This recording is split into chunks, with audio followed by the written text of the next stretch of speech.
algo para agregar que pone el Señor en mi corazón, después se verá si se puede o no por los tiempos. Pero ¿por qué llamamos oración personal, no? Porque en algún momento de nuestra vida podemos haber entendido que la oración es personal porque se refiere a lo mío, se refiere a mi necesidad. Entonces, nuestra oración personal es un pedir por mi vida, por mi familia, por mis hijos, por mis vecinos, por mi país, por mí, y podemos creer que eso es oración personal. Entonces, después vamos caminando con el Señor y nos damos cuenta que la oración se va haciendo cristocéntrica cuando ponemos la mirada en Él, y hasta podemos llegar a preguntarle al Señor, ¿qué es lo que necesitas que ore? ¿Qué es lo que necesitas que pida? Inclusive para Él. Y uno puede decir, pero el Señor no necesita nada, ¿no? El Señor es Dios. ¿Qué puede necesitar? ¿Qué le voy a preguntar qué necesitas, Señor, si vos sos Dios? Sin embargo, el tiempo que vivimos, hay mucha necesidad de reparación. Hay mucha necesidad de acompañarlo al Señor, que tantas veces queda solo en el sagrario, y a veces queda solo en el sagrario de nuestro propio corazón. Lo dejamos solo, sin necesidad de ir hasta el templo, ¿no? Lo tenemos acá para adorar, como dice la canción. En tu corazón puedes adorar a tu Señor. Y a veces ni siquiera en el corazón lo adoramos, que no nos tenemos que mover de casa. Entonces, la oración personal no es porque es para pedir por mi necesidad personal. Es personal porque se refiere al vínculo que se va generando, al vínculo que va creciendo entre Dios y mi alma, Dios y mi persona, Dios y mi ser, Dios y mi vida. En el tiempo que estoy viviendo hoy, mi oración personal no puede ser igual a la que tenía hace 10, hace 20 años atrás, porque yo cambié. Entonces cambia también mi vínculo con el Señor, porque yo he aprendido cosas, he conocido al Señor desde otro lugar, va creciendo, entonces la intimidad y va cambiando la oración. Cuando la oración es cristocéntrica y ponemos la mirada en el Señor y hasta nos atrevemos a preguntarle, Señor, ¿qué es lo que necesitas? ¿Qué es lo que querés que ore?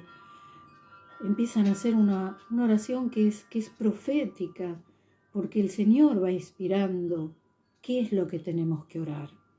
Y muchas veces descubrimos que esa oración que nace de lo profundo, de un corazón que mira a Jesús, que mira la necesidad de Jesús, nace una oración que es universal. Jesús, la cruz de Jesús, la muerte, la resurrección, la vida que nos viene de Él, no es solo, ni siquiera para los cristianos, es para todos, porque Él lo pasó, lo padeció, lo sigue padeciendo, sigue dándonos su gloria y su resurrección a todos, es para todos los hombres, lo tomamos o no lo tomamos. Y a veces podemos ser cristianos y no tomarlo, y a veces podemos no ser cristianos y tomarlo, esto del Señor, esto que nos quiere dar, que es la vida nueva. Y bueno, la oración se va haciendo universal, ya uno deja de mirar la necesidad de uno, sino la necesidad de Dios que está en lo universal, que está en todos los hermanos. Y respecto del silencio, que María en su mensaje nos dice, del silencio interior, ¿no es cierto? Hay etapas por ahí de la oración de uno donde uno busca escuchar música, a veces necesitamos el silencio. Y yo le doy gracias a Dios porque muchas veces puedo estar sola en casa y puedo estar en silencio. Pero el silencio no se refiere a no escuchar música, se refiere al silencio interior, como dice María, porque podemos estar con todo apagado, hasta podemos estar haciendo un rosario, hasta podemos estar en la hora de la misericordia y sin embargo la cabeza estar en otro lado y no estar en intimidad con el Señor. Eso puede pasar. Entonces, el silencio es el silencio interior, es cuando nos vaciamos, cuando nos abandonamos en Él, cuando ya no queremos mirar ni siquiera nuestras necesidades y abandonarnos y arrojarnos en los brazos del Señor y estar con Él y sentir su presencia y a veces ni siquiera sentirla, porque a veces Dios no nos concede eso, pero en fe sabemos que estamos en sus brazos. Y algo que me venía al corazón recordando al cardenal Bantuán, cuando él